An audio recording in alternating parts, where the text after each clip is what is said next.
Tol, si maraming nagtatanong tungkol sa buhay mo. Na-vlog kita, sinurpress natin yung nanay natin. So, umabot na ng 7 million views sa Facebook. May mga comment na tungkol sa buhay mo, sa taga ng pagkawala mo. Gusto nilang malaman, umabot sa ganun, 13 years. Tol, pwede mo bang ikwento yung istorya ng buhay mo sa vlog ko? Ano yung nangyari? Yung buhay ko nangyari, napasama ako sa mga sangkot ako sa gulong hindi ko namang ginawa. Tapos napakatangan ako, ganun nga nangyari, hindi ko na ipagtanggol ang sarili ko dahil sa kahirapan eh. Kasi wala na akong magagawa eh. Sobrang hirap ng buhay namin. Hindi ko may pagtanggol sa sarili ko, nanay ko, hindi ako may pagtanggol dahil sa kahirapan. Ang naging buhay ko sa loob, tiis, pagtsatsaga, kalungkutan, hirap, na hindi mo nga ginawa, ako yung nagdusa sa mahabang panahon. Tagal 13 years. 13 years. Kumusta yung naging buhay mo sa loob? Buhay ko sa loob, mahirap, panghirap. Pwede mo bang ikwento sa amin kung ano yung naging buhay mo doon? Naging buhay ko sa loob, mahirap. Pagpasok sa loob, ang daming ginagawa. Daming mga papagawa sa'yo na pag di ka sumunod, ayun, may mga paratang na parusa, gagawin mo na lang. Kasi sobrang hirap ng buhay sa loob, pagkain, tapos pangungulila sa pamilya. Yun ang magiging reaction mo. Kahit nasa loob ako, nagtiyaga pa rin ako. Sinubukan ko pa rin maging matatag. Dahil nga sa inaasahan kong lalaya pa rin ako balang araw. Dahil alam mo sa sarili mo na wala kang ginawang kasalanan. Oo. Yung alam ko sa sarili ko na wala akong ginawang kasalanan dahil sa kahirapan, kaya hindi ko na ipagtanggol yung aking sarili hanggang sa nasentensyahan ako. Sa mga unang araw mo sa loob, ano yung mga iniisip mo nun? Ano yung pumapasok sa isip mo? Yung una, mga pumapasok sa isip ko, kalungkutan, tapos pagpapatiwakal, dahil sa kawalan ng pag-asa, kung anong mangyayari sa akin sa loob. Kasi nasa loob na ako eh. Hindi ko alam kung anong mangyayari sa akin doon. Nasa loob na ako ng bilangguan. Inisip mo ba minsan sa sarili mo, bakit nandito ako sa loob na hindi ko naman ginawa itong kasalanan na ito, bakit nandito ako? Inisip mo ba minsan yan? Naisip ko kung minsan yan, kaso wala na akong magagawa eh. Sentensyado na ako eh. Dahil sa kahirapan nga, hindi ko na ipagtanggol yung aking sarili. Kaya, ayun, tinanggap ko na lang. Tinanggap ko ng buong buo yung mga bagay na hindi pwedeng mangyari sa akin. Kaya hanggang ganun lang, nag-iisip, pangungulila sa pamilya. Kung makakalabas pa ba ako, o kung anong pwedeng mangyari sa akin sa loob. Kaya tumagal ako sa loob ng 13 years na hindi nakasama ang aking pamilya dahil sa krimen na nasangkot ako na pinagdusahan ko. Pinagdusahan ko sa 13 years. Hindi ko nga nagawa, hindi ko na ipagtanggol yung sarili. Madaming magsasabi sa akin na ginawa mo yan kasi napasok ka sa loob. Wala na akong magagawa kasi mahirap ako. Hindi ako makapag ng abogado ko na pwede akong ipagtanggol. Dahil sa kahirapan, tinanggap ko na lang yung pagkakasintensya sa akin. Kaya ako nangungulila sa aking ina, pamilya. Maliban sa sobrang hirap sa loob, pwede bang ikwento sa akin yung mga naranasan mo doon na iba-iba? Una, yung naranasan ko doon, riot. May mga riot din na nangyayari sa loob. Pag may riot, ano yung ginagawa mo? Ang ginagawa ko, tatabi na lang ako. Sisipti ko yung sarili ko para hindi ako mapasama sa kanila. Tapos, ano sila. Isa, makakita ka na lang. May duguan. Sipti mo lang ang buhay mo kapag para alang-alang sa aking ina. Na iniisip ko pa na balang araw makakalaya din ako. Yung gulo sa loob, natural na yun kasi nasa loob ng bilangguan. Ang di mo isisipte yung buhay mo, mapapahamak ka. Naranasan mo na ba doon na sa harapan mo mismo nagkagulo, gano'n? Naranasan mo ba doon na? Sa akin kasi malayo naman sa akin ang ano, kapag makakakita ko na may gulo, maano na ako, maalis na ako eh. Kasi gusto ko nga magbabago yung buhay ko kahit ako nasa loob na. Ayaw kong sumama sa mga ganyan kasi iniisip ko yung pag gusto ko pang makalabas ng bilangguan. At naalala ko pa rin, pamilya ko tapos magulang ko.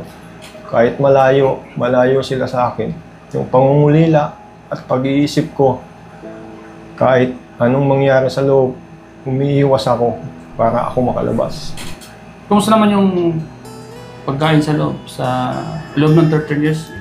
Kumusta naman yung pang-araw-araw mo na pagkain? Pang-araw-araw pagkain sa loob? Anong pagkain sa loob? Retoke. Kapag wala kang pang-retoke, pagkain, hindi mo makakain. Anong retoke? Anong ibig sabihin ng retoke? Yung lulutuin mo ulit. Para may lasa, gano'n. Parang may lasa ulit.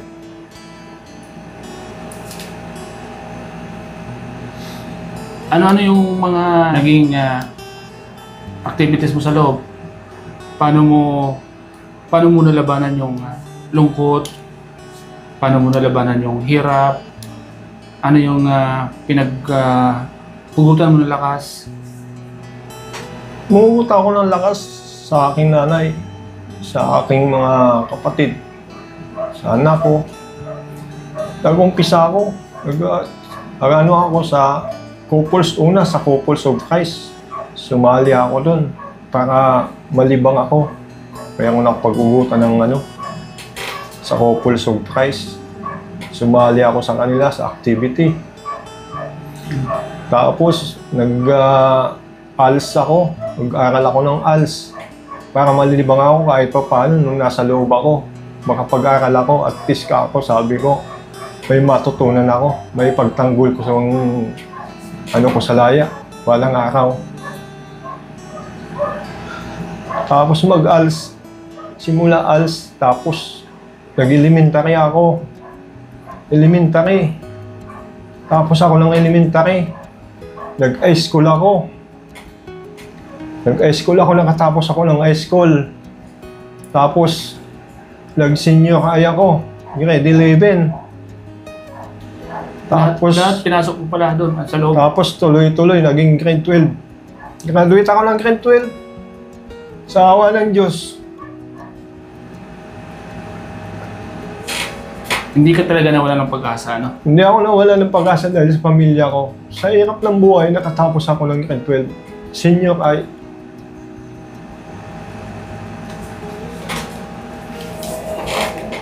Ano na yung mga naging grupo mo sa loob?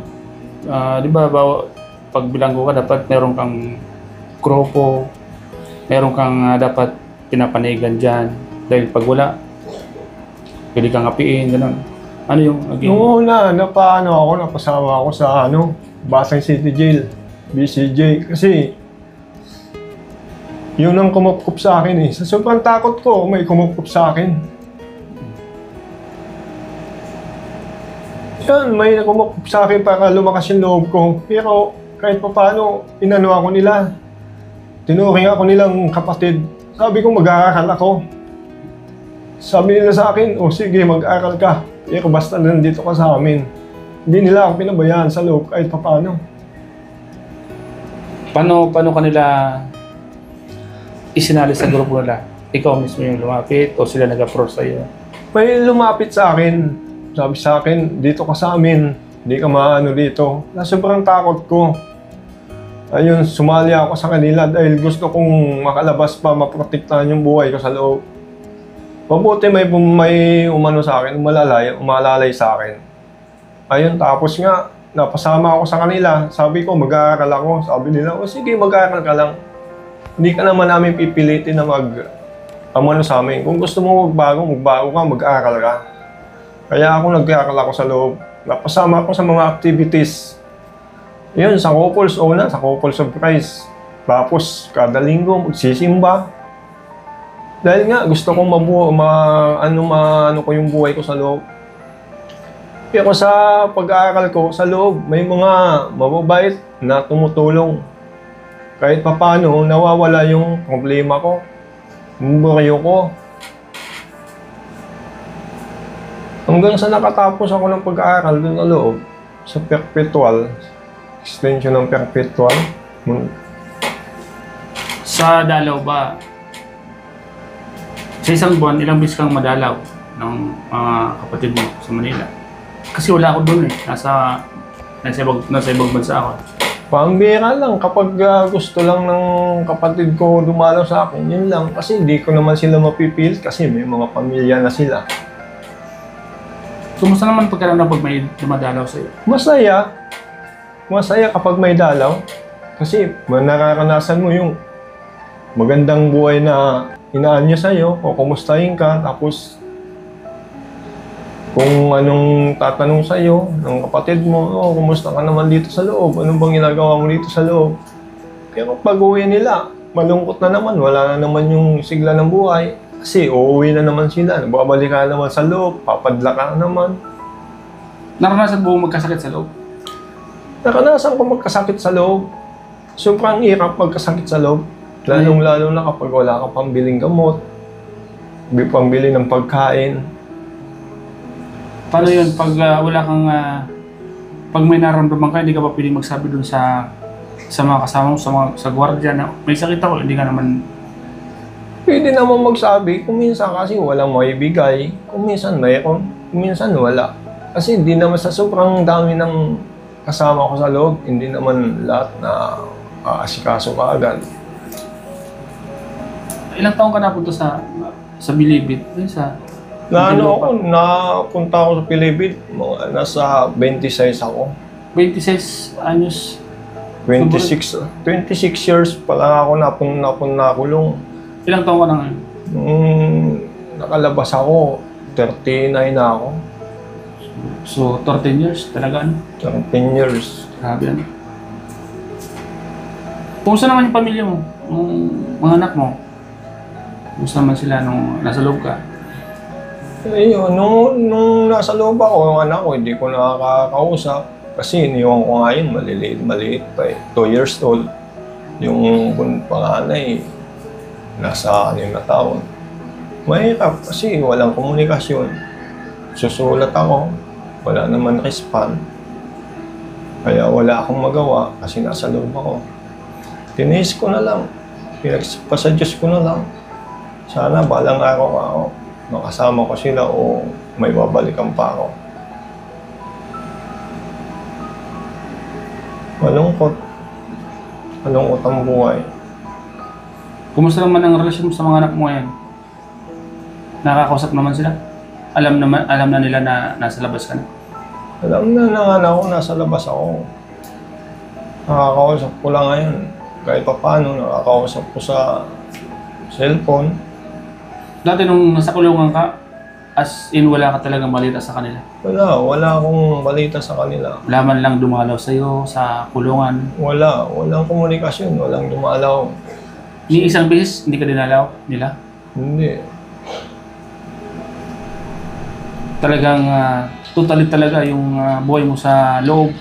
Kung sa iba talagang mawawala talaga ang pag-asa, ano? Wala ka talaga ng pag-asa. Dahil sa subpong emosyon na hindi ko na hirap pag-iisip kung may babalikan pa ba o wala na.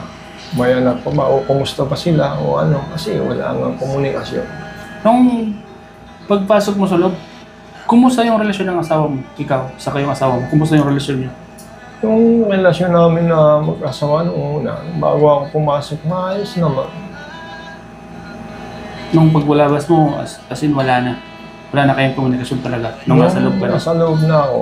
Yun, nagsimula nung nawala na yung komunikasyon namin. Wala na. Tuloy-tuloy na wala na komunikasyon. Wala naman akong magagawa kasi nasa loob ako. May balita ka ba ngayon sa asawa mo? Nakikibalita ka ba sa akin? Ngayon, wala pang balita. Hindi ka ba... Hindi pa kami nag-uusap. Hanggang ngayon, hindi na ako nag-aano kung anong nangyari. So ngayon, dahil sa mga naranasan mo sa loob, siyempre, dahil sa pagsisikap mo rin sa loob, dahil sa talagang,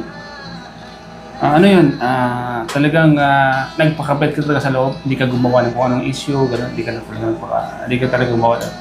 Wala akong ginawa sa loob na kahit ikakasira ng aking record. Nagpakabuti ako sa loob dahil sa inaasahan ko na makakalabas ako, may babalikan ako, nakali ko sa nanay ko, makakita ko silang muli. Nagpakabait ako. Lahat ng activities sinalihan ko. Hanggang sa pag-aaral, ginawa ko. Sa 13 years, nag-aral ako, nagpabalik-balik ako sa eskwelahan. Sa ALS, high school, sa senior high. Hanggang sa nakatapos din ako ng senior high. Ang daming pagsubok na dumating sa buhay ko. Na darating ka sa sakit, sa buryo ng buhay, kung anong gagawin, na naiisip. Dahil sa sobrang lungkot, darating ang Pasko, walang dadalaw sa iyo. Wala kang makikitang kamag-anak, kaibigan. Sobrang hirap, mahirap. Pero nakakuha kong magtiis dahil sa magulang ko. Tatay ko, na namatay yung tatay ko na hindi ko nakita, nasa loob ako. Laging nag-aano sa akin na nag-advise sa akin, kaso wala, hindi ko na nanabutan ng buhay. Namatay ang tatay ko, wala akong nasa loob ako. Sobrang hirap nung namatay ang tatay ko.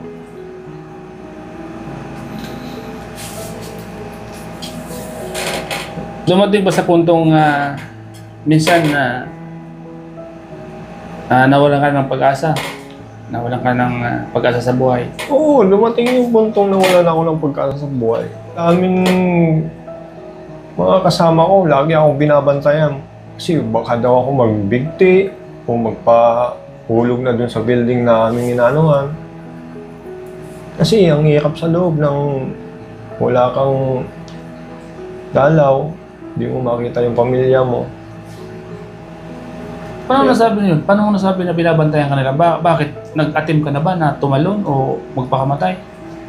Dahil sa sobrang problema mo, naririnig ka nila na hindi ka na umiimik sa higaan mo, kalmado ka na lang.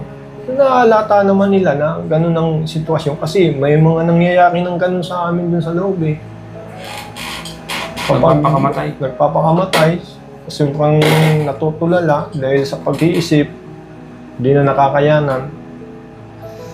Buti nga sa akin, ganun na bagay, mayroong nag-ano sa akin na kahit kasama ko na bilanggo, may konting ano pa sa akin dahil sa nakikita nila yung pagbabago sa loob, pag-aaral ko,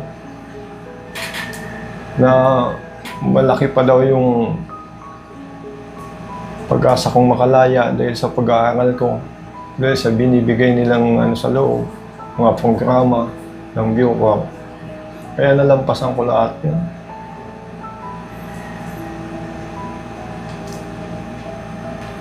Sa loob ng 13 years, ano-ano yung mga na-miss mo sa loob, sa labas? Ano-ano yung mga... Sa labas na namimiss ko yung mga kasama ko, yung pamilya ko, magulang ko, pag-uwi ko. Naiyak ako dahil nagkita kami ng nanay ko, mga kapatid ko. Sa loob naman, nakakamiss naman sa loob. Yung mga empleyado din na tumulong sa akin, nagpalakas ng loob ko.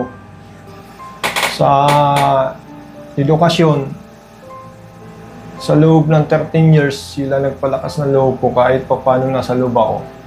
Yung mga Bucor na mga babae na naging teacher ko simula sa BLP hanggang sa elementary, sa high school, tapos sa senior high. Papasalamat ako sa kanila dahil sa pag-aaral ko, binabayan ako nila, hindi ako nila i-denown. Lagi ako nilang pinapaalala, magtapos ka, makakalaya ka pa. Tapos yung napunta ako ng minimum, ayun, may tumulong din sa akin. Sabi sa akin, iyakin ka. Iyakin ka, ma'am. Umiiyak ako dahil hindi ko ginawa. Silang nagano sa akin, tumulong sa akin. Umiiyak ako dahil sa kasalanan na hindi ko ginagawa. Tanggap ko kapag ginawa. Kapag hindi ko ginawa, hindi ko natatanggap kasi hindi ako may gawa. Umiiyak ako. Sabi sa akin, iyakin ka. Umiiyak ako dahil hindi ko ginagawa ang problema na mapupunta sa akin. Dahil sa kanila, maraming salamat dahil sa kaunting pagsasama namin sa minimum, pinalakas nilang loob ko, nalagaan ako nila.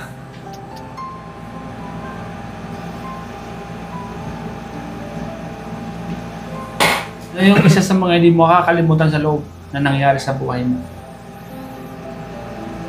Kung talagang akala mo katapusan mo na o wala nang pag-asa, ano yung hindi mo makakalimutan doon? Yung hindi ko makasama yung mahal ko sa buhay. Nung nasa loob ako, yun ang iniisip ko. Na hindi ko makakalimutan. Nasabi ko, nung ako nun, sabi ko, hindi ko makakalimutan tong araw na to, itong taon na to. Na down na ako nun. Sabi ko, magpapakapatatag ako para sa kanila. Magpapakatatag ako, makakalaya pa ako para sa kanila. Iyaano ko ang aking loob, tatatagang ko. Sa awa ng Diyos, ayun, binigyan ako nila ng pag-asa. Ano yung pagkaramdam mo na minsan hindi ka dinalaw ng pamilya mo, ng asawa mo, anak mo? Ano yung pagkaramdam? Pag-iamdam ko, wala na yung laki ng asawa ko. Dahil sa hindi ko nga sila nakikita, wala na ako magagawa. Kasi wala. Hindi ako ninadalaw. Siguro, hindi ko alam kung ano meron. Kasi wala kang balita. Nung nasa loob ka ba, inisip mo ba na sana paglabas ko, okay pa yung pamilya ko, gano'n? Inisip mo rin ba yan? Iniisip ko dati yan. Nung nasa loob ako dahil, ayun nga, sila lang nagpapalakas sa akin. Nung anak ko nagpapalakas ng loob ko, kahit hindi ko sila nakikita. Sabi ko, balang araw sana may babalikan pa ako.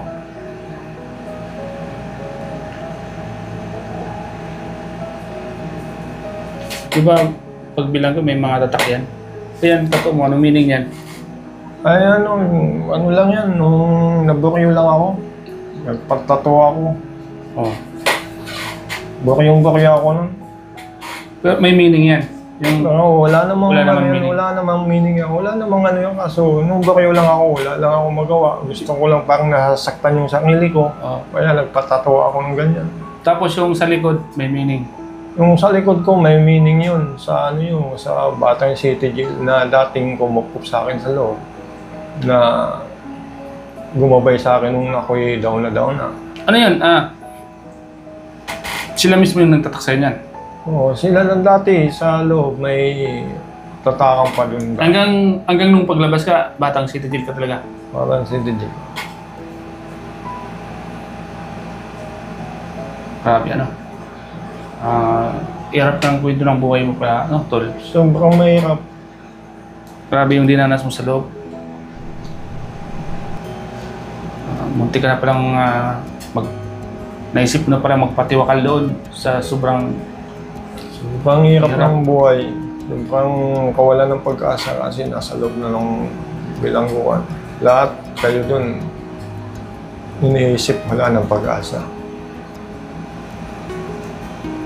grabe yan.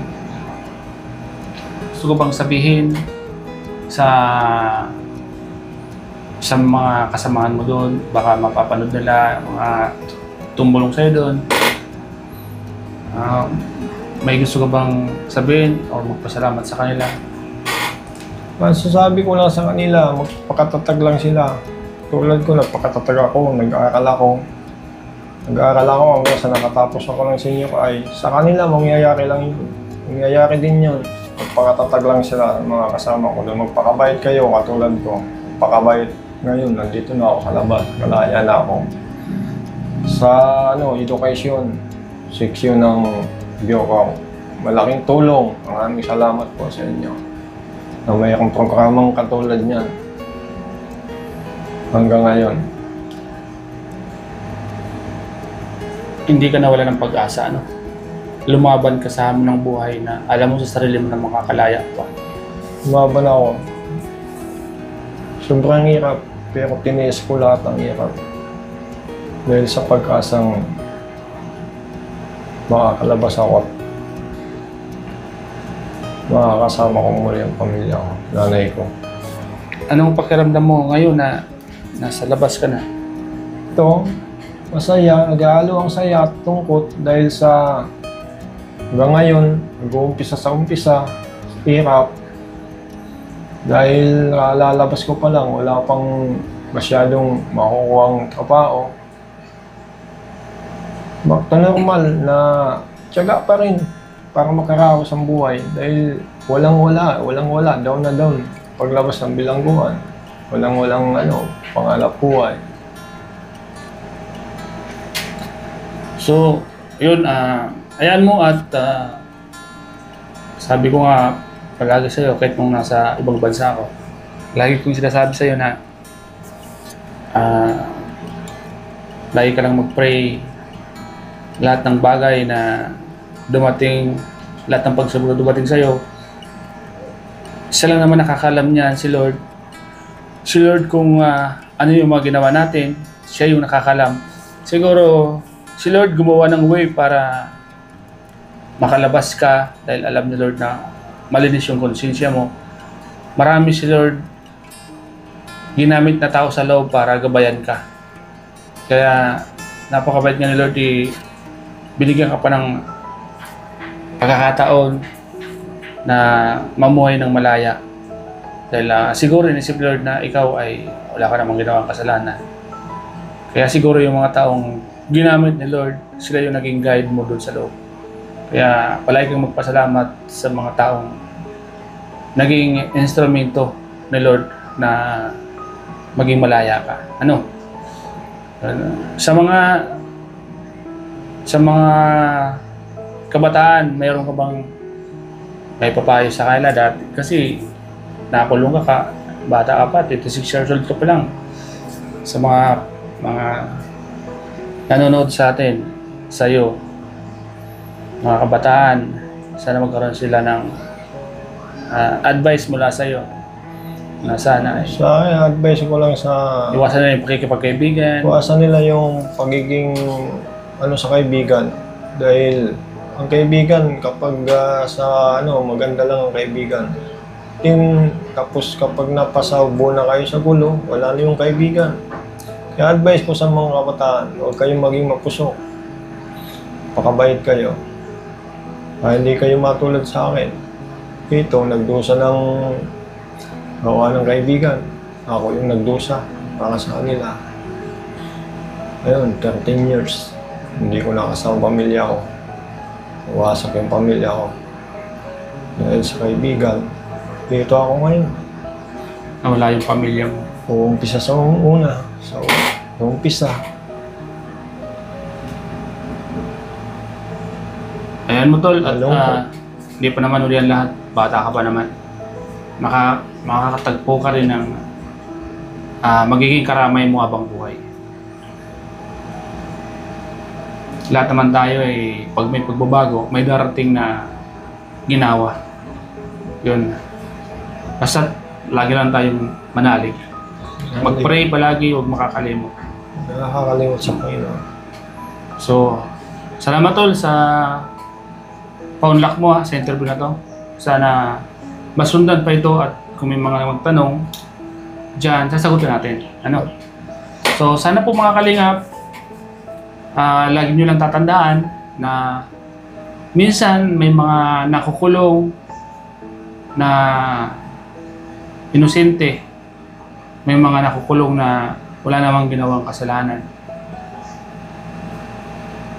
May mga taong nadadamay. Ganun na nga po. Sabi nga ni Utol, maging maingat sa pakikipagkaibigan. Ito sana maging silbing aral sa mga kabataan, sa lahat ng mananonood sa atin. Ginawa ko po itong video na to para kahit paano masagot namin yung mga ibang mga katanungan dyan. At masabi din ni Utol yung kanyang nararamdaman.